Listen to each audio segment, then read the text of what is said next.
The red warning lights flashed across the dark control room of Space Station Hope, Earth's last functioning orbital facility. Captain James Miller stood at the main viewport, his weathered face reflecting in the reinforced glass as he watched another wave of collective ships emerge from hyperspace. "Sir, they're broadcasting their usual message," said Jack, the young communications officer. His hand shook slightly as he adjusted the controls. Miller nodded slowly. The same message had played for the past 3 months, ever since the collective first appeared in Earth's solar system. Their mathematical perfection, their flawless logic, their absolute certainty that humanity was a plague that needed to be contained. "Play it," Miller ordered, though he knew every word by heart. A calm, artificial voice filled the control room. "Humanity represents an unacceptable anomaly in the universal order. Your emotional responses and unpredictable behavior patterns threaten the stability of civilized space. Submit to containment or face elimination." Miller watched as more ships appeared, their silver hulls catching the sun's light. The collective's vessels were perfect geometric shapes, spheres, cubes, and pyramids that moved in precise, calculated patterns. Everything they did was based on complex mathematical formulas. They were beings of pure logic, and that made humanity's apparent chaos terrifying to them. "Status report," Miller called out, turning to face his crew of 30, all that remained of the original 200 station personnel. "Their ships are forming a perfect hexagonal pattern," reported Mark from the tactical station. "Each vessel exactly 60 kilometers from the next. Just like always." Miller smiled slightly. The aliens' obsession with perfect formations had already cost them several battles. Human commanders, acting on gut instinct, had exploited these rigid patterns more than once. "Sir," Jack's voice cracked with excitement, "I'm picking up something strange. The collective ships, their communication patterns are showing signs of confusion." Miller rushed to the communication station. The data streams on the screen showed the usually perfect sequences of alien communications breaking down into irregular patterns. "What caused this?" Miller asked, leaning closer to study the readings. "I think—" Jack paused, double-checking his instruments. "I think it was music, sir. Someone on the Chinese station was broadcasting an old rock song before they went dark. The collective ships near that sector started showing these anomalies right after." Miller straightened up, his mind racing. For months, the finest military minds on Earth had tried to find a weakness in the collective's defenses. Could it be something as simple as human creativity, their art, their music, their emotional expression, that disrupted the aliens' perfect logic? "Send all our data to Earth Command," Miller ordered, "and get me Dr. Roberts at the Lunar Research Base." Before Jack could respond, the station shook violently. Warning sirens blared as emergency lights bathed the control room in harsh red light. "Direct hit on Sector 7, Mark shouted over the noise. "They're not following their usual attack pattern, sir. Something's different." Miller grabbed the command rail as another blast rocked the station. The collective ships were moving erratically now, their perfect formation breaking down. It seemed their encounter with human creativity had disrupted more than just their communications. "All hands, prepare for emergency protocols," Miller announced over the station's comm system. "We found something. The collective isn't as perfect as they think they are. Earth needs to know." Another explosion cut him off. Through the viewport, Miller watched as pieces of the station's outer ring broke away, spinning off into space. But his eyes were fixed on the collective ships. Their pristine formations had dissolved into chaos, their perfect geometric shapes now moving in random patterns that made no mathematical sense. As Space Station Hope began its final descent toward Earth's atmosphere, Miller sent one last message to ground control. "Human unpredictability isn't our weakness. It's our strength. The final hope isn't a station or a weapon. It's humanity itself." The station's communications went dark, but Miller smiled. For the first time since the invasion began, humanity had hope. They had found the key to fighting back, and it had been within them all along. Deep beneath the Rocky Mountains, Dr. Emma Roberts stared at her computer screen in disbelief. The underground research facility, known simply as the bunker, hummed with the sound of machines and nervous energy. "Run the test again," she told her assistant, Peter. Her coffee had gone cold hours ago, forgotten in the excitement of their discovery. The lab's main screen showed two brain scan images side by side. On the left was a human neural pattern, full of irregular spikes and colorful chaos. On the right was the clean, organized pattern of a captured collective AI system. When the two patterns touched in the simulation, the AI pattern completely fell apart. "That's the 10th successful test," Peter said, pushing his glasses up. "It's not a mistake. Human brainwaves really do crash their systems." Emma couldn't help but laugh. The collective, with all their advanced technology and perfect logic, had a weakness so simple it seemed ridiculous. Human emotions, the very thing they hated about Earth's people, could break their careful mathematical patterns. The lab's emergency lights suddenly flashed red. Through the thick walls of the underground facility, they heard the distant boom of explosions. "They found us," Peter whispered, his face pale in the flashing lights. Emma quickly typed commands into her computer, saving their research to every backup system they had. "They must have detected our tests. Quick, help me send this data to all remaining military bases." The ceiling shook, dropping dust onto their equipment. The collective was using their biggest weapons on the mountain above them. Dr. Roberts, the lab's security chief, Mike, rushed in. "We've got multiple bogies drilling through the mountain. We have maybe 10 minutes before they break through." Emma nodded, still typing frantically. "The data is what matters. Everything we discovered about human neural patterns. It could save Earth." Another explosion rocked the facility, closer this time. Emergency sirens blared through the speakers, mixing with the sound of falling rocks and breaking equipment. "Look at this," Peter called out, pointing to a screen showing the tunnel sensors. The collective's drilling machines were moving in perfect straight lines, following the most mathematically efficient path to reach them. Emma smiled despite the danger. "They're still thinking like machines. Mike, are there any old mining tunnels near here? The ones that don't follow any logical pattern?" Mike's eyes lit up with understanding. "The Gold Rush tunnels. They're all over these mountains, dug by miners who followed their gut feelings about where to find gold." "Perfect." Emma grabbed a small hard drive containing their research. "Those tunnels will confuse their sensors. They'll be looking for logical paths that don't exist." The three of them ran from the lab just as the ceiling began to crack. They rushed through the facility's corridors, passing other scientists and security personnel hurrying toward the emergency exits. Mike led them to an old maintenance door. Behind it, a narrow tunnel disappeared into darkness. "These old mining tunnels connect to our facility. The miners dug them over 100 years ago, following nothing but hope and hunches." They entered the tunnel just as they heard the crash of collective machines breaking through the facility's main walls. The sound of perfect mechanical movement echoed through the mountain. "Their sensors will show these tunnels as errors," Emma explained as they moved through the darkness, their way lit only by emergency lights on their phones. "The collective can't understand why humans would dig such irregular paths. They'll waste time looking for the logical route while we escape." Peter laughed quietly. "It's like the music that confused their ships in orbit. They just can't handle human chaos." After an hour of walking through twisting, turning tunnels that seemed to follow no pattern at all, they emerged from a hidden entrance into a forest. Behind them, they could hear the frustrated sounds of collective machines, still searching the logical paths that led nowhere. Emma held up the hard drive containing their research. "Now we know how to fight back. It's not about matching their technology or their logic. It's about being exactly what we are, beautifully, perfectly human."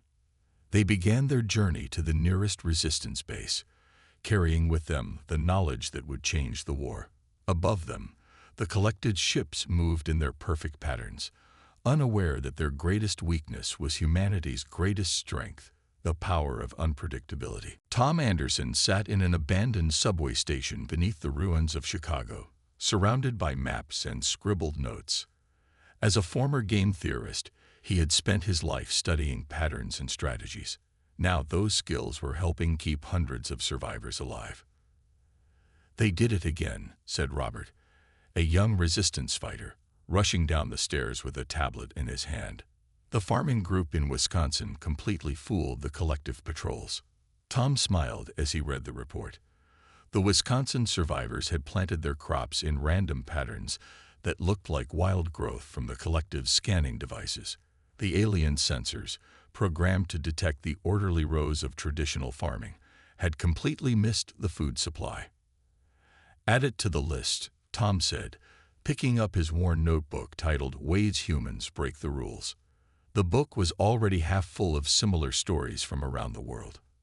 In Australia, survivors lived in the outback by moving their camps based on children's games.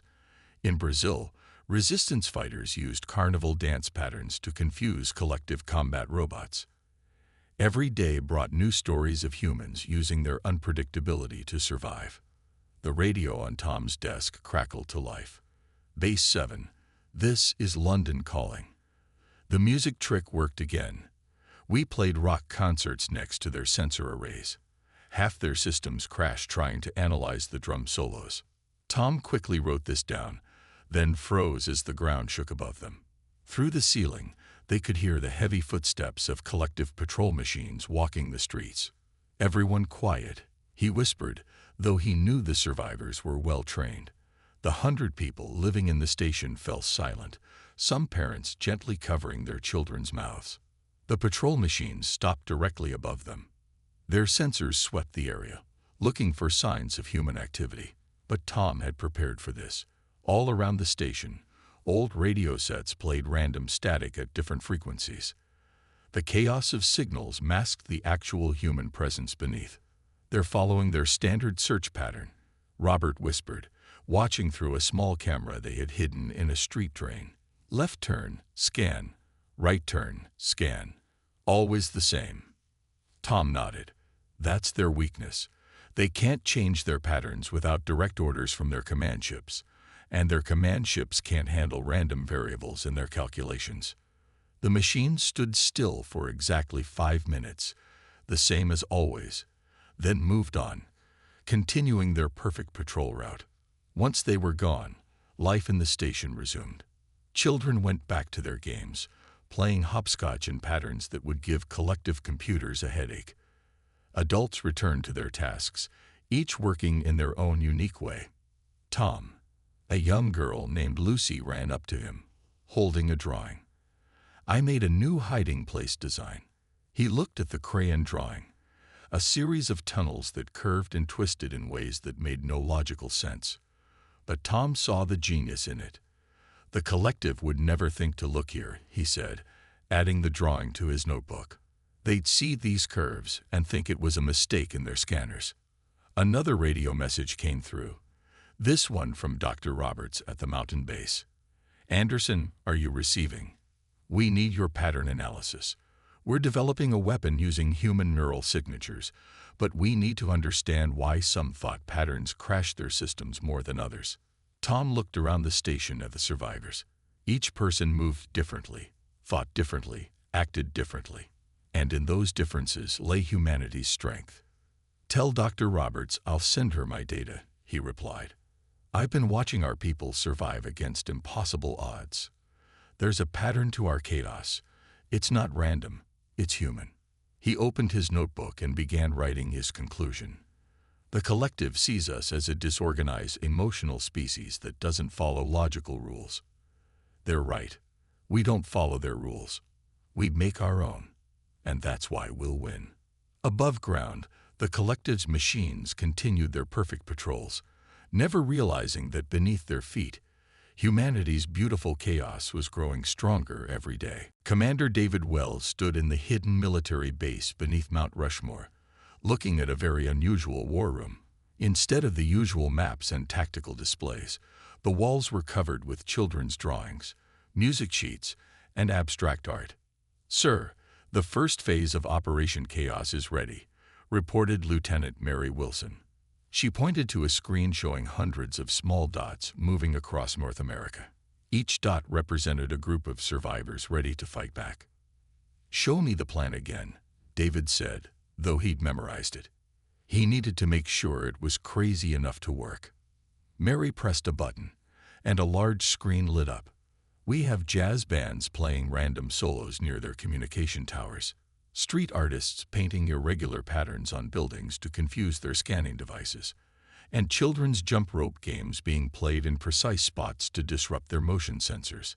David nodded. It was possibly the strangest battle plan in military history, but that was exactly why it would work. "Sir," a young operator called out. "First contact in New York. The collective's robots are trying to follow the jazz music patterns. Their targeting systems are failing." On the main screen, they watched as the perfectly organized collective forces broke formation. Their machines stumbled, trying to predict where the music would go next. But jazz, with its improvised solos and changing rhythms, couldn't be predicted. "Launch Phase 2, David ordered. Across the country, resistance fighters began their attacks.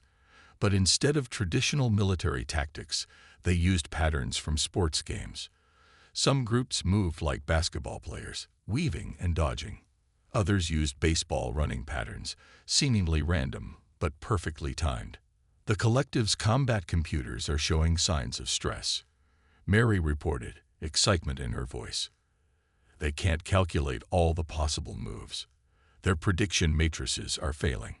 David watched as more reports came in. In Seattle, a group led by former dance instructors was confusing collective ground forces with random ballet movements. In Miami, street performers were using circus acrobatics to outmaneuver alien patrols. "Sir, look at this." An analyst pointed to a new screen. "The collective ships in orbit. They're breaking their perfect formations." The alien ships, usually arranged in flawless geometric patterns, were moving erratically. As they tried to process thousands of unpredictable human movements at once, their systems began to overload. "Send in the fighter pilots," David commanded.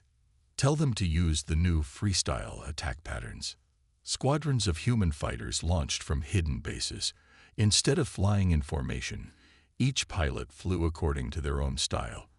Some spinning like figure skaters, others zigzagging like soccer players, each movement impossible for the collective to predict. "Collective ships are falling back," Mary shouted. "We're actually pushing them back." The room erupted in cheers as they watched the alien forces retreat from city after city.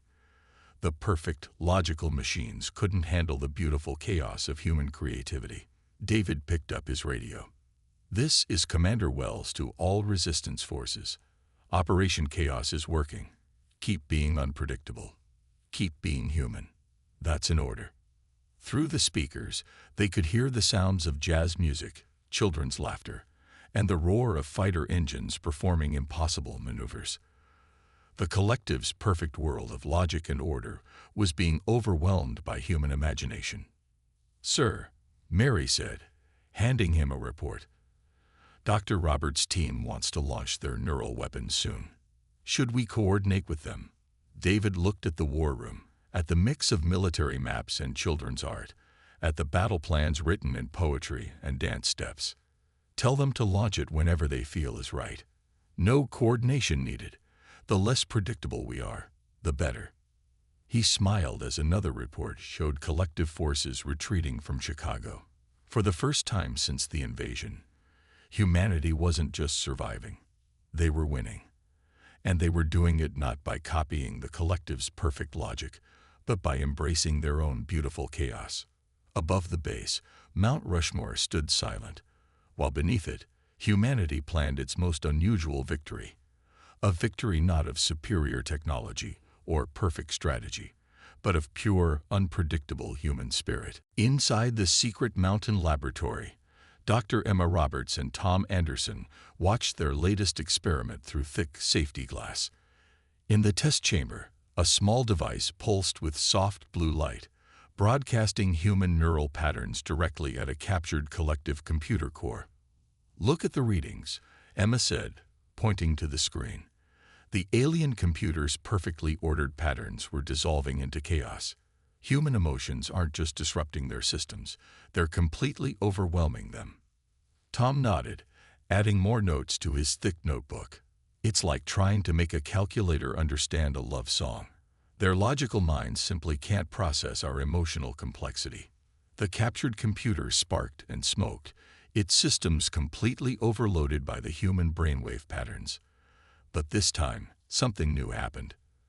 Before it shut down, the computer displayed a message in English. "Why not illogically? Adel. Why not afolopatihurans?" Did you see that? Emma rushed to save the data. "They're not just confused by us. They're trying to understand us. This is our chance to learn more about them."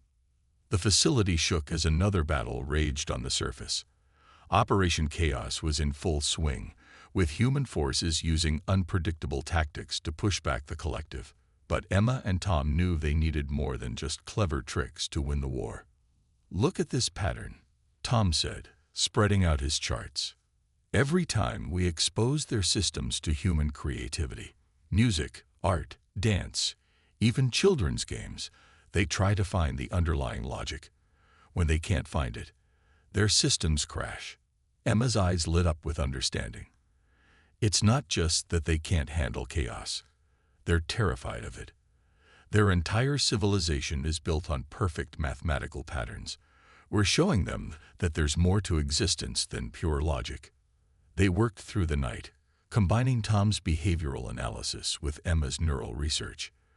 The device they were building wasn't just a weapon. It was a bridge between two very different ways of thinking. "Ready for the final test?" Emma asked, adjusting the controls on their improved device. This version was bigger, designed to affect entire collective battle groups at once. Tom checked his calculations one last time. "Remember what the jazz musicians taught us. It's not about being random. It's about following a deeper pattern, one that comes from the heart rather than pure logic." They activated the device. This time, instead of just broadcasting neural patterns, it sent out waves of pure human experience. The joy of a child's laughter, the wonder of first love, the deep peace of watching a sunset. The captured collective computer lit up. Instead of crashing, it began displaying images, first in perfect geometric patterns, then slowly shifting into more organic flowing shapes. "It's learning," Emma whispered. "It's not just processing the data. It's beginning to understand emotion." Suddenly, their radio crackled with urgent messages from the surface. The collective ships were acting strangely. Instead of maintaining their rigid formations, they were moving in new patterns, patterns that looked almost curious. "All research teams, report in." Commander Wells' voice came through the speaker. "The collective's behavior is changing across all fronts. What's happening?" Emma grabbed the radio. "Commander, we've made a breakthrough. The neural device isn't just disrupting their systems, it's teaching them. They're beginning to understand human emotion, human creativity." Tom added his own observation. "Their perfect logic was their prison. Our emotions, our art, our music. They're showing the collective that there's more to intelligence than mathematical precision." Through the mountain's sensors, they watched as the battle above changed. The collective ships were no longer attacking in straight lines. They were moving in curves and spirals, mimicking the patterns of human fighters. "We're not just winning the war," Emma said, watching the data flow across her screens. "We're showing them a new way to think, to feel, to exist." The captured computer displayed one final message before transforming into something new. "Understanding grows. Patterns, not everything. Humanity teaches." Above ground, the war was changing. But in the lab deep underground, something even more important was happening. The first bridge between logic and emotion, between order and chaos, between two very different ways of understanding the universe. And it all began with humanity's greatest weakness, their beautiful, unpredictable hearts. The world's largest concert was about to begin, but this wasn't a normal music show. In stadiums, streets, and open fields across Earth, millions of humans gathered. Musicians stood ready with their instruments. Artists held their brushes. Dancers waited in position. Children played in carefully chosen spots. Commander Wells watched from the command center as the final preparations were made. "Are all broadcast stations ready?" he asked, his voice carrying to resistance groups worldwide. "Ready in London. Paris standing by. Tokyo in position. New York crews ready." Dr. Roberts' voice came through clearly from her mountain lab. "The emotion amplifiers are at full power. Every human expression, every creative act, will be broadcast directly at the Collective's fleet.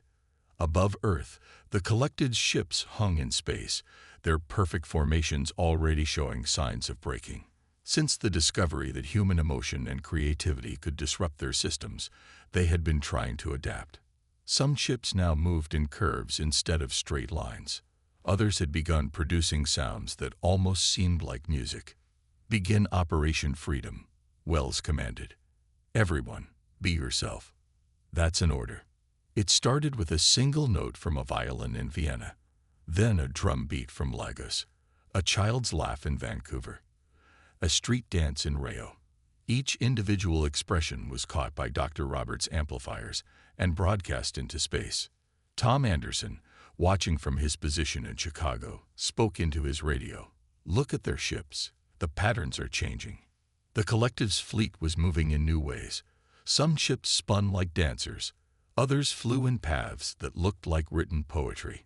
The perfect geometric formations were completely gone, replaced by something more beautiful, something more human. In the mountain lab, Emma Roberts watched her screens in amazement. "They're not just receiving our broadcasts," she said. "They're learning from them." The Collective is evolving. The largest ship in the Collective's fleet began to descend. But instead of the usual straight-line approach, it moved in graceful curves, almost like it was dancing through the clouds. "All stations, hold your positions," Wells ordered. "Keep playing. Keep dancing. Keep creating." Around the world, humans did what they did best. They expressed themselves. Children taught alien machines to play hopscotch. Jazz bands had collective robots swaying to improvised rhythms. Artists painted huge murals that made the alien sensors spiral in appreciation. The main collective ship landed in a field outside New York. Its surface, once a perfect silver sphere, had changed. Swirling patterns covered its hull, like artwork made of light and metal. A voice broadcast from the ship, not the usual cold, mechanical tone, but something different, something that carried emotion. "We understand now," the voice said. "Perfection is not in perfect patterns. Perfection is in beauty, in creativity, in chaos that makes its own harmony. We have been incomplete." Emma's voice crackled over the global channel. "Their neural patterns, they're completely different now. They've developed the ability to process emotions." Wells stepped out of his command center, looking at the changed collective ship. 1 year after the Great Transformation, Earth had changed in ways no one could have predicted.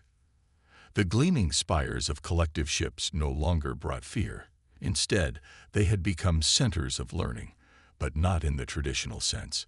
These were schools of emotion, creativity, and human expression. In Central Park, New York, Dr. Emma Roberts watched as a group of collective beings, now in humanoid forms they had designed themselves, attempted to paint landscapes. Their early works had been perfect copies of what they saw, but today was different. "No, no," said their human teacher, an old artist named Bill. "Don't paint what you see with your eyes. Paint what you feel in your heart." The collective students tilted their heads in confusion, then began to paint again. This time, their artwork exploded with colors and shapes that weren't exactly like the real park, but somehow captured its spirit perfectly. Across the ocean in London, Tom Anderson sat in a pub, sharing a table with 3 collective researchers. They were studying the chaos of human conversation, trying to understand how people could talk for hours without following any logical pattern. "But how do you know what to say next?" one of them asked, taking careful notes. Tom laughed. "We don't. That's what makes it fun. Sometimes the best conversations are the ones that wander off topic." The collective beings looked at each other, then began to practice. Their first attempts at random conversation were hilariously stiff, but they were learning. One of them even managed to tell a joke. Not a very good one, but the attempt itself was revolutionary. Commander Wells, now serving as the head of Earth Collective Relations, stood in his old command center. The walls once covered with battle plans now displayed artwork created by human collective collaborations. The war room had become a museum of understanding. "Sir," said Lieutenant Wilson, entering with a tablet, "the first graduating class of the Emotion Academy is ready. The collective students have completed their training in human arts, music, and creative expression." Wells smiled. "And how did they do?" "Better than anyone expected. Some of them are creating new forms of art we've never seen before, a perfect blend of logical precision and emotional expression." In the mountain laboratory where it all began, Emma and a team of collective scientists were working on something new. They had discovered that by combining human creativity with collective technology, they could achieve things neither civilization had thought possible. "Look at this," Emma said, pointing to a screen showing a new kind of engine. "We used the mathematical precision of the collective, but allowed for human intuition in the design. It's 30 times more efficient than anything either of us had before." The collective scientist next to her nodded, its form shifting with excitement. A new behavior they had learned from humans. The combination of logic and emotion creates possibilities we never imagined. We spent millennia seeking perfect order, never realizing that imperfection was the key to evolution. Outside, in cities across the world, humans and collective beings walked together, worked together, created together. The rigid geometric ships of the past have been transformed into flowing structures that combine mathematical precision with artistic beauty. Children played new games that mixed human imagination with collective logic. Musicians created new forms of music using both traditional instruments and collective sound technology. The world had become a place where two very different ways of thinking had found harmony. In the evening, as the sun set over New York, Emma stood with Tom and Commander Wells on the roof of the new Earth Collective Cultural Center. They watched as streets below filled with both humans and collective beings, all going about their lives in their own unique ways. "Did you ever think it would end like this?"